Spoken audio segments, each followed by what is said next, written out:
Didn't get my dream job because I was a bully in high school. I've been trying to break into a niche industry, 30 to 40 jobs in a city with a population of 3 million, for a while now. I'm in my late 20s, and though it took me some time to decide what I wanted to do with my life, I have finished my degree and completed 2 internships. I'm working part-time in a related field and freelancing while searching for a full-time job in the niche industry. I'm willing to move for the right job, but I'd rather stay close to home. So I was stoked last summer when I got an interview for one of the very few entry-level jobs available in my city. I ultimately didn't get it, but the interview went well enough they encouraged me to apply the next time they had an opening. Then an acquaintance who works at the company called me up and asked if I wanted to get coffee. I figured she'd offer me tips on how to do better next time. Instead, she told me to give up on ever being hired there. Turns out, a girl I had gone to high school with is a real rock star at this company, and she threatened to resign when it looked like I was about to be offered a job. I hadn't realized it was her because her married name is different.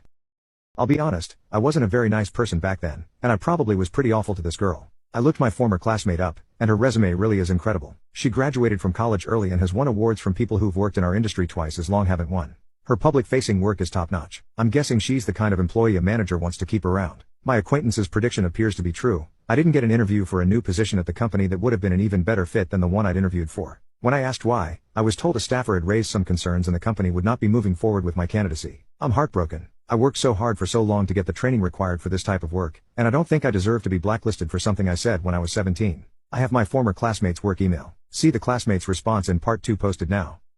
You know, one of the most delusional aspects of women, especially modern day women, is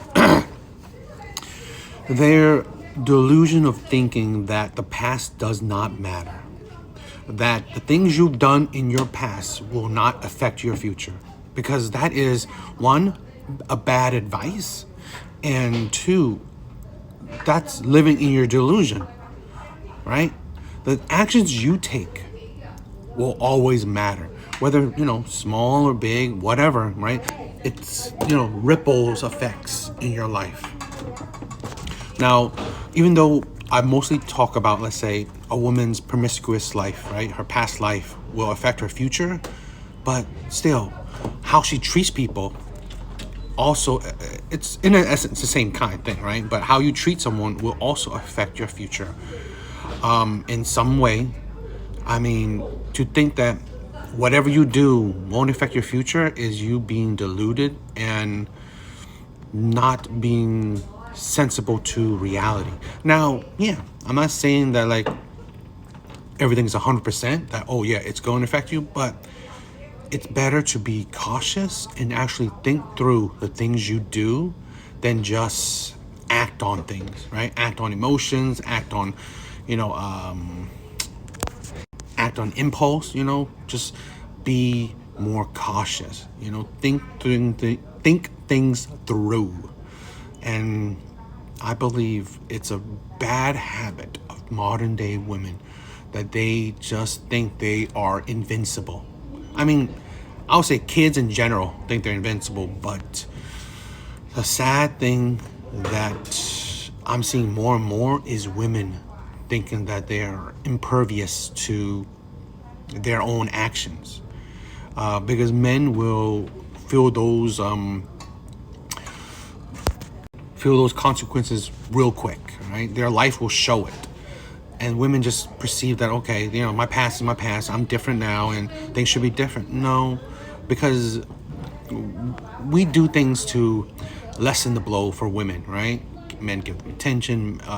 Life just caters to them in essence. So things lessen the blow so you don't think, okay, my past won't matter. Well, when you think like that, and then when something does happen, it will be a big blow. And I rather, women see it beforehand, be cautious, use your intelligence, gain the wisdom to, not do certain acts or think about certain acts through instead of just acting on impulse. Why don't you ever talk about the men that don't pay child support? Because it's women like you who spread your legs for guys like that. Why don't you ever talk about the responsibility of women who choose irresponsible males to procreate with and then complain later when they're irresponsible? No. The women who have a one-nighter with a bartender or a guy on a motorcycle or a musician, and then you complain later on the guy's a deadbeat. He was a deadbeat to begin with. Why nobody can ever talk to you because you don't let anybody... People talk to me all day long. You can't talk to me. No, I'm trying to talk to you, and you're talking over. Dear, don't tell me how to do a radio show. I've been doing this for 25 years. I don't need your help. Oh, okay. Let me. Can I please just say this? I was married once before. Okay. My husband and I had a child together. Right. After I was tired of him beating me for 2 years, I left him. Really? But why did you tolerate it for 2 years? Can you tell me why you tolerated being beaten for 2 years? I'd like to hear about this. My answer to that is because I was young and stupid. Okay, I agree with you. There you go. You were stupid.